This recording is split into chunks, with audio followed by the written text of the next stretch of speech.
If you were born before 1995, I'd guess you haven't thought about the word sellout in a very long time. If you were born after 1995, I can say with confidence you've never thought about this term. The most accepted and concise definition of a sellout is one who compromises artistic integrity for capital gain. Those in the circles who used to get up in arms about selling out started to realize within that definition came many blurred lines. What exactly constitutes artistic integrity? How do we determine when an artist prioritizes capital gain? Are they consciously selling out? And do they even care? As those who swept themselves up with exposing sellouts encountered more and more dilemmas, a conclusion was eventually reached. This is a largely antiquated school of thought, soon to be left in the dust along with the artists whose reputations were essentially ruined by the term. And you know what? Good riddance.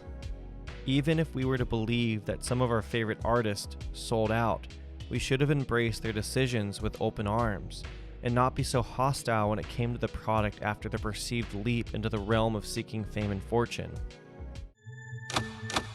Here are 3 artists who reaped the benefits of their decision that many would consider to be selling out, and why this shouldn't be seen as anything other than a brilliant career move that may or may not have changed the course of contemporary Western music.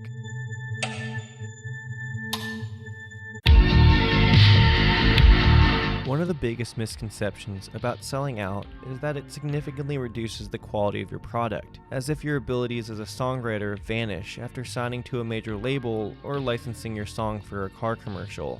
This is unequivocally false. There are exceptions, but name me 5 bands whose quality of output became significantly worse after quote-unquote selling out. If you want the greatest example, I introduce you to No Doubt.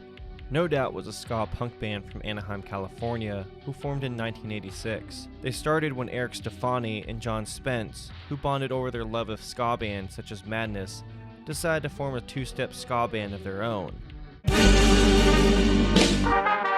With Spence on lead vocals and Stefani on keyboards, Eric recruited his younger sister Gwen to handle backup duties. Gwen, who initially desired a life of domestic solitude, instantly fell in love with the sounds of upstroked picking and the drunkenly frenetic pacing of singers such as Terry Hall from The Specials. No Doubt's lineup would be cemented after poaching former metalhead / current shredder Tom Dermont, converting Tony Kanal from aspiring classical aficionado to punk bassist, and acquiring inexperienced yet enthusiastic drummer Adrian Young, along with an ever-present horn section. No Doubt's initial sonic identity came from their party-like live shows. Early videos depict a band bursting at the seams with relentless upbeat ska energy that had a hypnotic effect on their diverse fan base. Soon enough, they were becoming too big for Orange County, and were starting to get the eyes and ears of regional labels. Unfortunately, tragedy struck before they could secure a deal. While writing for this video, I struggled to capture what happens next, as I didn't want this to be seen as forcing an emotional beat just for the sake of it. But you can't tell the story of No Doubt without expressing the amount of grief all the members went through when they found out John Spence committed suicide in an abandoned parking lot days before their first ever label showcase. Crushed, they immediately disbanded. But not even 1 month later, Gwen galvanized the band to reform, citing that it was what he would have wanted. Eventually, she would step in as lead vocalist, and No Doubt, as we would come to know them, were ready to jump back into the chaos.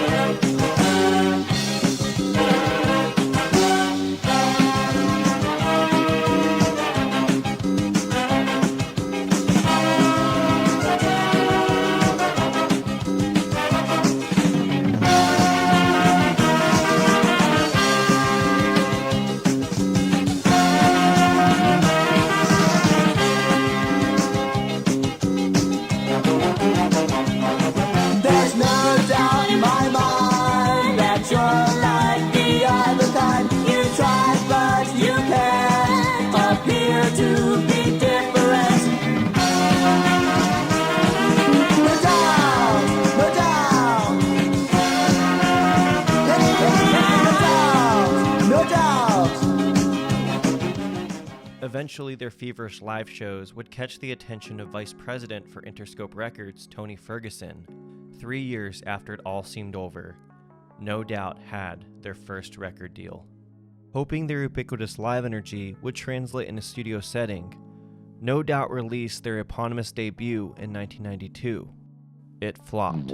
The most common excuse for its demise, given by band members and investors in the album alike, was that the musical landscape at the time was not favored towards this brand of upbeat ska music. The cold hard truth that they were unwilling to admit is this record is too much for its own good. They were a live band first and foremost. The studio, however, was a different beast entirely. Even though they had an emerging pop star in their arsenal, Gwen's role of vocalist felt more aligned with the horn section than the centerpiece it should have been. Their inexperience led to an unremarkable ska album that sounds like a combination of Red Hot Chili Peppers' B-sides without much separating it from its influences. Interscope saw the writing on the wall and refused to put a budget in order to release their second album, Beacon Street Collection. There's a non-zero possibility that nobody at Interscope even considered listening to that batch of songs before making the decision to scrap it entirely. Unbeknownst to them, these songs were heading in a new direction, when No Doubt, who were much more confident in the music of this album, made the decision to self-release, a virtually unheard of move at the time. Despite being available in limited supply, the sales would dwarf those of their debut. But why? What changed from last time? The answer is simple. No Doubt was reeling in their sound, not changing it, but practicing restraint. No longer inclined to throw everything but the kitchen sink, this album was still rough around the edges, but it was starting to shape the band into something more than a footnote in ska's history. Even though most agree that No Doubt sold out, there is much debate to when that happened. Some say they were on the right side of the fence until the release of Rocksteady, which marked a total abandonment of their ska roots in favor of whatever popular production motifs were occurring at the time. In my mind, though, there is no doubt that Tragic Kingdom clearly demonstrates the most seismic of shifts between albums. Instead of self-producing like with previous works, they reluctantly brought on Matthew Wilder to produce the record, who would eventually go on to help define the early 2000s Disney pop sound. His presence would eventually lead to Eric Stefani's departure, who would quit the band to be an animator for The Simpsons. Even though he wasn't given writing credits, Wilder's interpretation of No Doubt's sound showed a dramatic difference in their approach to songwriting. This album would take 2.5 years to record. That's 898 more days than it took them to record their debut. Each note is deliberated on instead of being placed there just to fill up space. The subject matter of the song centered around Gwen Stefani's personal struggles in the aftermath of Eric Stefani's departure and the disillusion of her relationship with bassist Tony Kanal, a far cry from their once juvenile and ambiguous lyrics of albums past. At some point, it was brought to the band's attention that Gwen wasn't just another instrument, but their sonic and aesthetic epicenter, sometimes to the other members' dismay. Tragic Kingdom would go on to achieve diamond status in the United States, but not because they started to stray away from their roots as a ska band. Many confuse the fact that an artist moving past the sound that used to define them isn't ditching their identity, it's a part of their identity. The blueprints will never fully dissolve.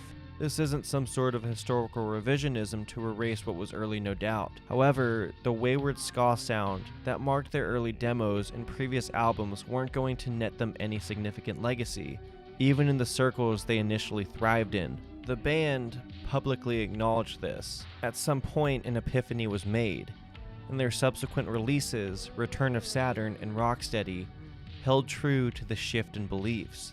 This is selling out, yes, but without this acknowledgement, we would be left in a world void of the masterpieces that are Tragic Kingdom and Return of Saturn, in addition to a successful and empowering, if at sometimes culturally appropriating, super kawaii solo career for Gwen Stefani.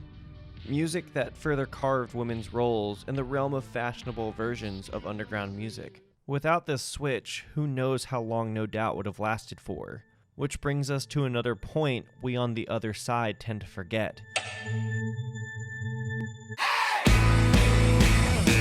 Another misconception of selling out is that most bands succumb to the pressures of their major label overlords to radically change their sound to meet a wider capacity. This varies artist by artist. But what if I told you a band consciously changed their approach to songwriting, not due to any external pressures forced upon them by an aloof label head, but for survival? It was just so simple. Really simple, straightforward song. Middle started out kind of as a joke, really. Something that was rocking and sounded fun. Jimmy Eat World, who formed in 1993, made their entrance through a major label, Capitol Records. Before they were even established outside of their hometown, Mesa, Arizona, their first real introduction into the wider realm was through their sophomore album, Static Prevails, the first of theirs to feature Jim Adkins on vocals, who was previously relegated to guitar duties. Jimmy Eat World's association with the major label wasn't so much of an extension as it was a part of the band's DNA. This wasn't to say their sound was ready for captive audiences, however. Due to the nature of their contract, Jimmy Eat World flew under Capitol's radar, which was both a blessing and a curse. A blessing because there was no such watchful eye overlooking them, which allowed the band to create freely without feeling the boiling pressure of producing a hit record. A curse because oftentimes it led to little marketing and press support from Capitol Records. Due to their unique position, they were in too deep with the major label to garner underground notoriety, but not deep enough to gain mainstream attention. It didn't help that Static Prevails, while being a strong album, lacked a song consolidated enough to be shipped out as a single that could introduce the wider masses to their conjugating, emo-centric sound. Knowing that they were quickly losing ground, Jimmy Eat World went into the studio in an attempt to throw everything they've developed musically over the past 5 years, using every aspect of the studio at their disposal. The result was the album Clarity, a sprawling epic whose music blew its contemporaries out of the water, and to this day is still praised as one of the most seminal emo records of the 90s. Unfortunately, Capitol didn't know how to sell it. The songs were too sprawling for their own good, and despite Lucky Denver Mint gaining small airplay, Jimmy Eat World was dropped from their deal.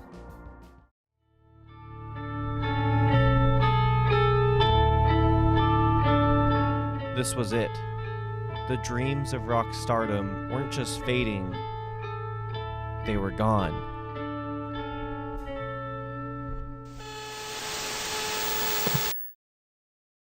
"99% of bands would call it quits here, and who could blame them? They got their taste of success and were able to record an album that would cement their legacy as legends in underground music, even if they didn't know it at the time. This did mean they'd have to go back to living normal lives and make up for lost time to be able to live comfortably, but they weren't ready to give up. Many think an artist sells out because they get greedy. Whatever tree they carve their name into wasn't lucrative enough. That simply isn't the case. Most artists realize that the tree isn't lucrative in the first place. For many, it's a matter of being able to sustain a life of creativity over a life of the mundane. Jimmy Eat World realized this. They knew writing songs that meandered wasn't a way to break through and achieve sustainability. It wasn't that they ended up drastically changing their sound. All they had to do was consolidate it, packing ideas that previously would have been drawn out into 2-minute power pop anthems. They used the same producer, Mark Trombino, who oversaw their previous efforts and had no intention of altering their sound to appease anyone above him. The result was the self-released Bleed American, an album with obvious aesthetic differences, but still drew upon the same influences. The record was a hit. It would be hard-pressed to have encountered this video without having heard Sweetness or The Middle at some point or another. The band is open about their change in approach when it came to writing songs off Bleed American in their subsequent works. How can you blame them? They never abandoned the blueprint, they just made it more efficient. I think we can all come to agreement that Bleed American kicks ass while also acknowledging the importance of their previous 2 records. Enjoying both the before and after isn't mutually exclusive. Today, Jimmy Eat World continues to play to sold-out crowds, fulfilling their rockstar fantasies while continuing down the path of creativity. They knew the path they had to take in order to survive, and they took it.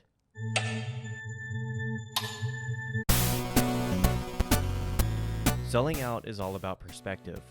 Most, if not all, of those who threw around the term did so from the position of consumer. That's why the term barely considers how it affects the artist in question. For some, the criticisms get to a point where it ends up being a key factor in a band's downfall. Others acknowledge and lament their position. And some openly embrace and mock the criticisms. What we're supposed to be, you know, if we're supposed to be a punk band, if we're supposed to be whatever, we do the exact same thing today we've been doing for, you know, years and years and years. And we're playing for a lot more people, but we're still writing the same kind of music, still doing the same things we always have. And so we try not to, if we say, yeah, we're a total punk band, then there's going to be 1,000 people that say, okay, here's all the reasons why you're not punk. And they're going to list them off. But we have a couple of reasons why we are. These claims levied against artists never acknowledged their position, only the position of the fans who felt betrayed. They never stopped and considered the other side's perspective. It's easy to leverage complaints from the position of one who has no real stakes in the product. No matter how emotionally invested you are in an artist, you will never reap the monetary benefits, or have to suffer the lifestyle that comes with being an indie musician. As much as one aspires to be in a band like Fugazi, who literally defined the anti-corporate punk label of the 90s by self-releasing all their music, and who famously turned down a $10 million deal from Atlantic Records, even they couldn't help but find their music being played at NFL games in their native Washington, D.C. Last year, at least, apparently during like the third down, they would play Waiting Room in the stadium. Out of all bands covered in this video, none will be more difficult to properly assess than Modest Mouse. They have arguably the most celebrated catalog. None have a more vociferous fan base. And to top that, the bands mentioned previously don't have an Isaac Brock, one of the more outspoken figures in indie music. After the release of 2 albums that would leave a permanent legacy in Pitchfork's databases, Modest Mouse signed to Epic Records. To further complicate the story, despite concerns with how a major label would influence their songwriting, Modest Mouse was able to craft their most critically acclaimed work to date. You would be hard-pressed to find anyone accusing Modest Mouse of selling out. This all changed in August of 2003.